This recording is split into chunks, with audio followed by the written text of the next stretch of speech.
Precisando da vitória para escapar da zona de rebaixamento, o Guarani segue na preparação de olho no clássico contra a Ponte Preta. Mesmo com o retorno de Leandro Vilela, Mozart segue fazendo mistério em relação à equipe que vai levar a campo. Diogo Matheus, que foi substituído com dores musculares na última rodada, deve dar lugar a Lucas Ramon na lateral direita.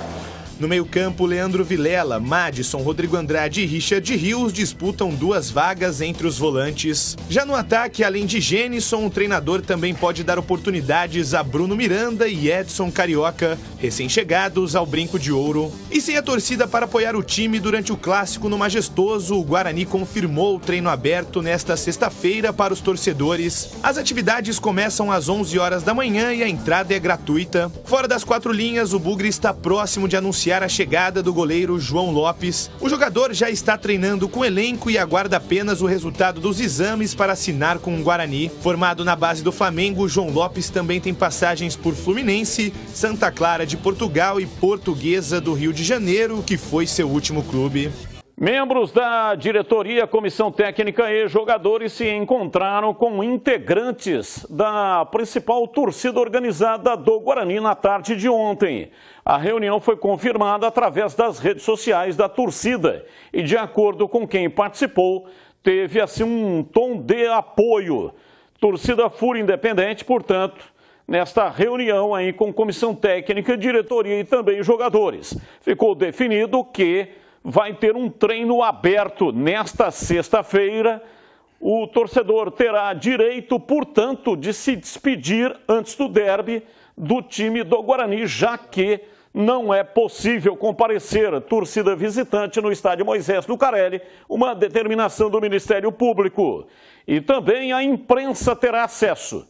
Nós vamos mostrar aqui neste programa amanhã imagens do estádio Brinco de Ouro da Princesa. Só um detalhe. Detalhe no ar. Só um detalhe.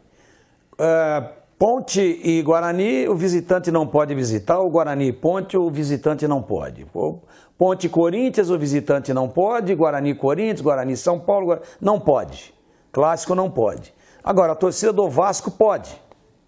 Em Ministério Público, que eu tanto respeito, instituição tão séria. E que deu a confusão que deu. Então a torcida do Vasco pode comparecer ao Moisés Lucarelli e ao Brinco de Ouro. E aí marca tudo pela internet, depois estoura o portão, aí sai, joga rojão de fora para dentro, todo mundo viu. Não estou fazendo denúncia nenhuma aqui. A televisão mostrou, e inclusive a Ponte está denunciada e pode pegar uma punição pesada. Não precisa explicar.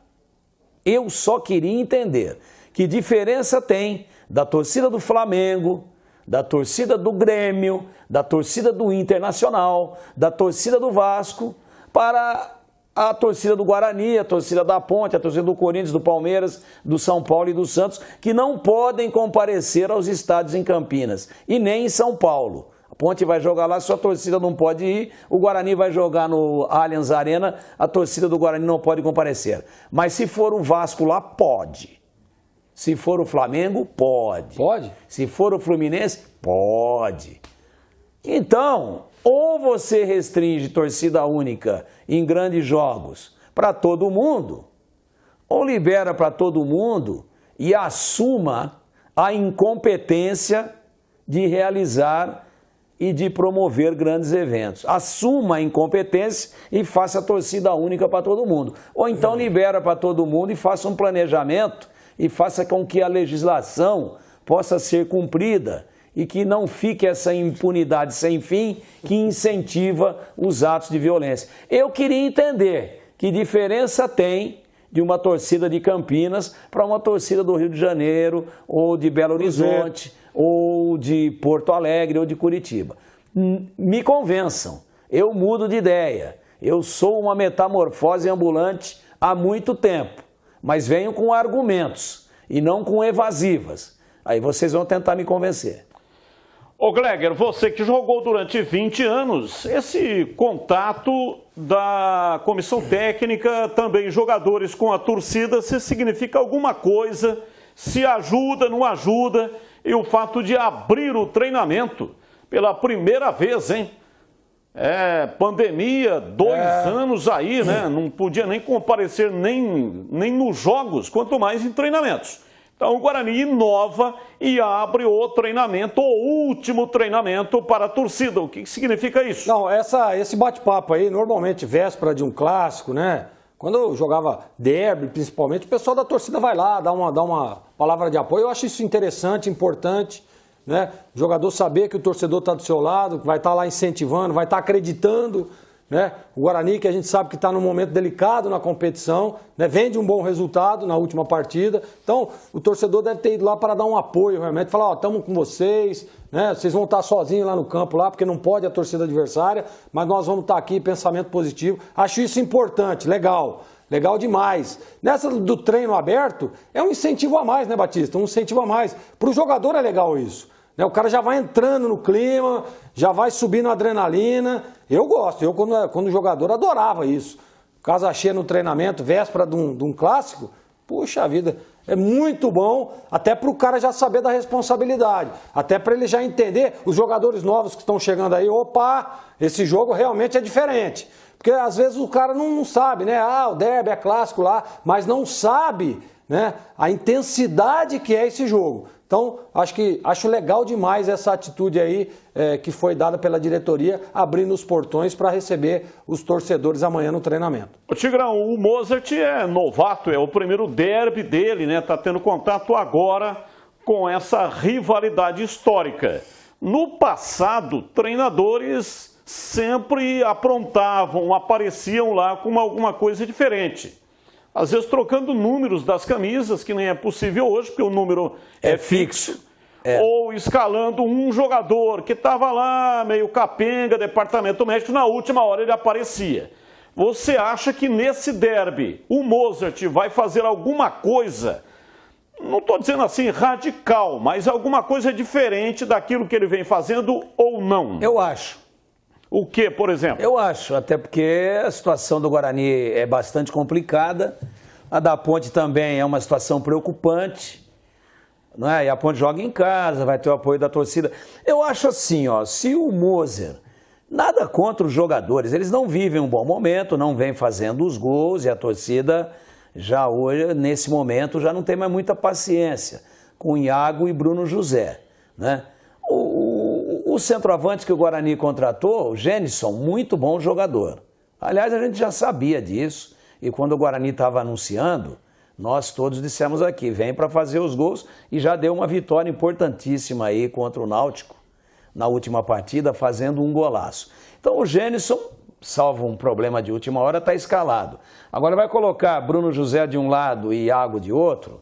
Ele vai correr o risco depois do jogo, se a coisa não der certo para o Guarani, isso ninguém sabe, é só depois dos 90 minutos, de que alguém diga assim, ó, tá vendo? Fez tudo igual, colheu os mesmos frutos. Só que ele não tinha muitas opções. Hoje ele tem. Hoje ele tem o Bruno Miranda e ele tem o Edson Carioca. Ah, mas os caras chegaram agora e vão estrear logo no derby. Vão estrear quando? Na 38ª rodada, quando o time estiver rebaixado? Então, para mim, esse negócio que você está dizendo, Batista, de aprontar alguma, de vir com uma surpresa, de tentar pregar uma peça, pegar de surpresa também o adversário, o Moser está com a faca e o queijo na mão, muito mais do que o Hélio dos Anjos. Que o time da Ponte, a probabilidade de mudanças é muito pequena. A gente já sabe como é que a Ponte vai jogar. Agora, no caso do Guarani, esse negócio de surpreender não é só a surpresa pelo folclore ou pela mística do derby, mas sim pela necessidade de maior eficiência. Está na mão do Moser. Resta saber se ele, na avaliação que está fazendo ao longo de toda a semana, vai botar fé e escalar as duas novas contratações. O Guarani tem que dar uma resposta para a torcida. A torcida está hipotecando solidariedade ao time. O time faz uma péssima campanha, é um campeonato ridículo que o Guarani está fazendo, mas na última partida deu para perceber de que a torcida está querendo carregar o time nos braços. Agora, é necessário, né, o Gleger, que o treinador... Só um detalhe do carregar nos braços, Batista. Que o treinador também faça alguma coisa daquilo que a torcida não está aceitando mais. Sair do lugar comum. Não está mais. Não aguenta. A torcida do Guarani não aguenta mais Iago, não aguenta mais Bruno José. Aí o treinador vai lá e escala os dois. Também. Aí a torcida desiste também de apoiar. Então o treinador tem que fazer alguma coisa que a torcida está querendo. E por que a torcida no sábado teve aquela postura que nós vimos? Gleger, por quê? Porque ela já viu uma postura diferente do time contra o Criciúma, que deveria ter vencido o jogo em Criciúma, e foi prejudicado pela arbitragem em Criciúma. E o time guerreou o tempo inteiro em Criciúma, apesar dos equívocos muito questionáveis de algumas posições. O problema é que, eu acho que quando o torcedor vê isso, você que jogou, quando o torcedor vê isso, ele adere à causa, não? Ou não? Não, sim, claro. É que o torcedor realmente não aguenta mais. E os jogadores que o torcedor tem cobrado, né, o Iago, o Bruno José, o próprio Vilela também, muito questionado, são jogadores que já tiveram inúmeras oportunidades. O Bruno José, por exemplo, poxa vida, quando foi contratado aqui, nós todos aqui fomos unânimes em dizer que era uma baita de uma contratação. Verdade. O cara que teve uma sequência maravilhosa no Cruzeiro, mas aqui não conseguiu render. Será que está mal posicionado? Será que... Mas ele já foi testado em todas as posições. E as coisas não aconteceram. E agora, você ficar insistindo no erro, é esse que é o grande problema. O primeiro tempo do Guarani contra o Náutico, com esses dois jogadores, foi péssimo. Quando ele volta para o segundo tempo com algumas mudanças, com os jogadores empenhados, até com uma mudança ali, com uma característica diferente, levando o Isaac para jogar aberto do lado esquerdo, em alguns momentos sem a bola ele vem para fechar 4 homens de meio de campo, ficou bom o Guarani. Guarani do meio de campo mais criativo, Giovanni Augusto, cérebro do time, né? E o menino Venuto, quando entrou, não estou defendendo aqui, mas o Venuto entrou muito melhor do que o Bruno José. O Venuto, inclusive, eu disse na transmissão, o Venuto fez mais nesse jogo que ele entrou aí, nesse pedaço de jogo, do que o Bruno José nas últimas 5 partidas, e foi exatamente isso. Então ele precisa, claro, dar sequência na titularidade de alguns jogadores, mas jogadores que dê para ver que, olha, tá evoluindo, a gente tá vendo uma evolução. Agora, Iago, Bruno José, me desculpe, mas esses daí o torcedor não aguenta mais e ele, para esse próximo jogo, tem que ter mudança. Mudança pode ser com o Isaac, pode ser até com o menino lá, o Bruno, o boliviano que chegou, pode ser com o outro Edson que chegou também, mas ele precisa mudar, ele precisa trocar esse sistema de ataque do Guarani, que tem hoje o Gênison, que é um baita de um jogador e precisa ser alimentado, porque se a bola não chegar, ele não vai fazer gol.